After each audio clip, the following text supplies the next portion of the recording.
1947 से 54 का भारत पाकिस्तान युद्ध। पूरी कहानी। जब 15 अगस्त 1947 को भारत और पाकिस्तान आजाद हुए तो एक नई शुरुआत की उम्मीद थी, लेकिन बंटवारे के साथ ही कई विवाद भी जन्मे, जिनमें सबसे बड़ा मुद्दा था जम्मू कश्मीर का भविष्य। कश्मीर एक मुस्लिम बहुल राज्य था, लेकिन इसके शासक महाराजा हरि सिंह हिंदू थे।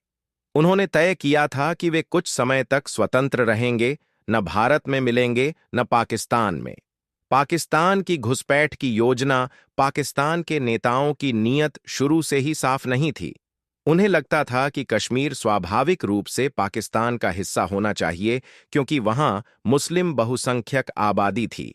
लेकिन महाराजा हरि सिंह की स्वतंत्र रहने की मंशा को देखते हुए पाकिस्तान ने सीधी सैन्य कार्रवाई की बजाय छल और बल का रास्ता चुना। अक्टूबर 1947 में पाकिस्तान ने उत्तरी पश्चिमी सीमा प्रांत, अब खैबर पख्तूनख्वा, से हजारों कबायली लड़ाकों को संगठित किया और उन्हें कश्मीर पर हमला करने के लिए भेजा। इन कबायली लड़ाकों को पाकिस्तान सरकार और सेना से छिपा समर्थन प्राप्त था। हथियार, राशन और योजना सब दी गई थी। घुसपैठ और उत्पात। 22 अक्टूबर 1947 को हजारों कबायली लड़ाकों ने मुजफ्फराबाद के रास्ते जम्मू कश्मीर में घुसपैठ की।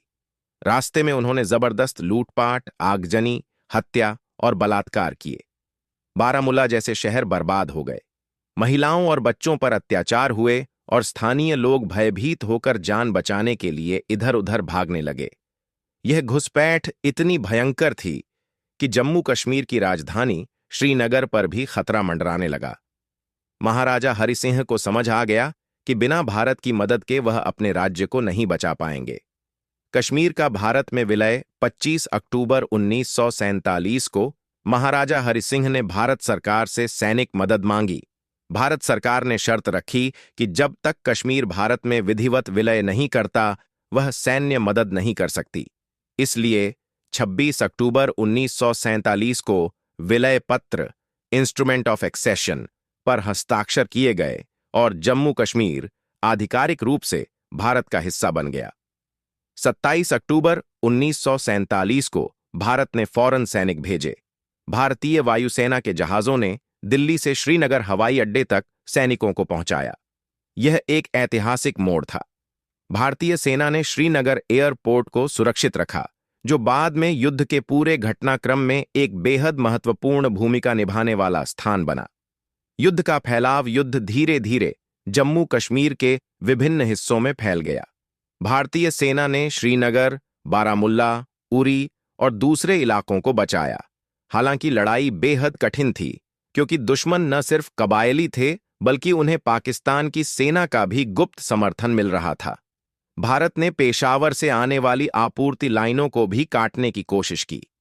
उधर पाकिस्तान ने इस युद्ध में खुलकर सेना भेजना शुरू कर दिया था, लेकिन अंतर्राष्ट्रीय दबाव और भारतीय जवाबी कार्रवाई ने उसे रोक दिया।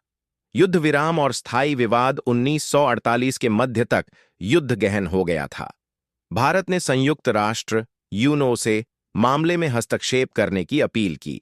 संयुक्त राष्ट्र के प्रस्ताव के अनुसार दोनों देशों को युद्ध विराम करना था और कश्मीर में जनमत संग्रह, प्लेबिसाइट, कराना था।